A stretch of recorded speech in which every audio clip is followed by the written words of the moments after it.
Hi everyone. Today I am going to talk about the powerful poem entitled A Different History written by Sujata Bhatt. This poem makes us to stop and think. It doesn't talk about the kings or wars, instead of that it talks about our own culture, language and how history lives inside us.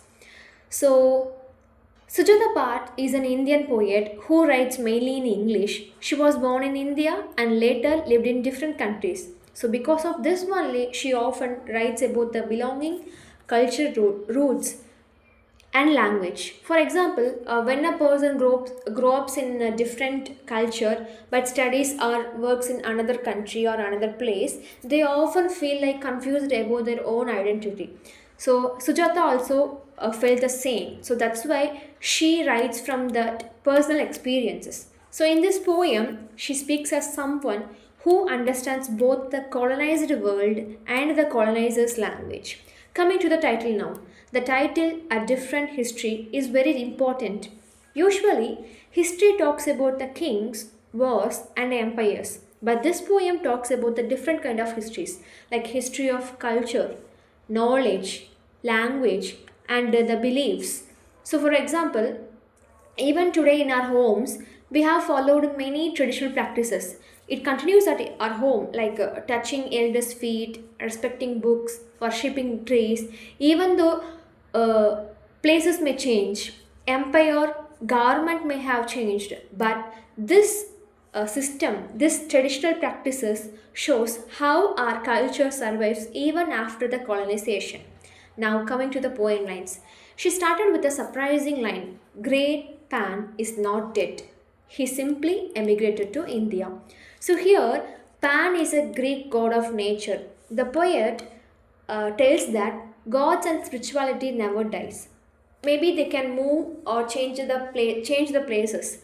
So here she mentions that the great Pan, he is not dead. He just immigrated or migrated to the India. Because in India, gods are everywhere, even in trees, animals, rivers, and temples. For example, the monkey is worshipped as a Hanuman, the god Hanuman. Snakes are worshipped during the Naga Panchamani, Panjami, and the rivers like Ganga are treated as the mothers. So this all the things shows how nature and religion are closely connected in Indian culture.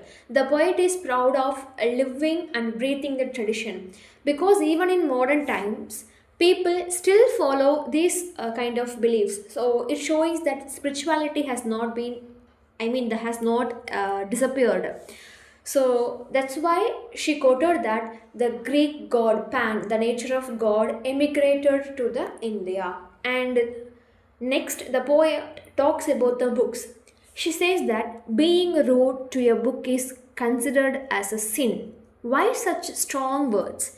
Because books are not just object; they carry knowledge, and knowledge is sacred here. In Indian culture, books are treated with great respect. Throwing a book or touching it with a dirty feet or considering these activities as a wrong. For example, many students touch a fallen book and then touch their forehead as a sign of apology.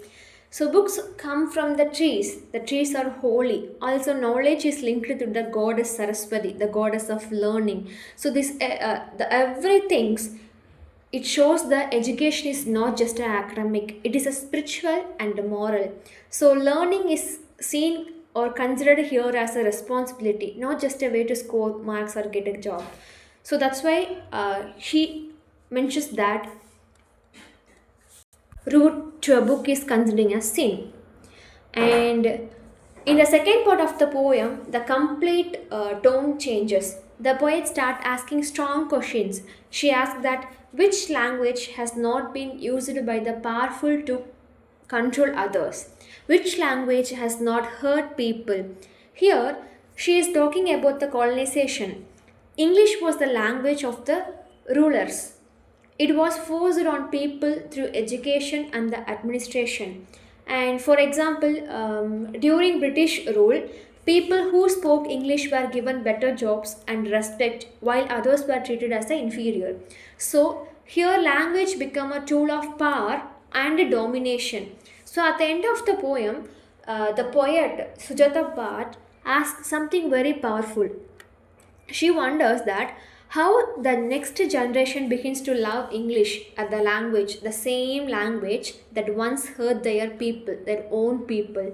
So this is completely painful but also real. So today parents proudly send their children to English medium schools.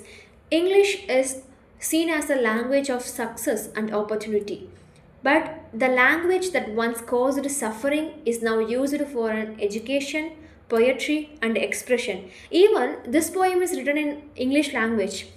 The poet does not reject English, but she reminds that us to never forget its own history. So, coming to the concluder of this poem, A Different History shows that history is not only about the rulers or dates or something else. It also about the culture, language, books, and the memory. The poem asks us to respect our roots and think carefully about the language we use. I consider this as a strong theme she mentioned in the throughout the whole poem. Yes, so we have to respect our own culture, our own language, and memory. Yes. So thank you all for your listening.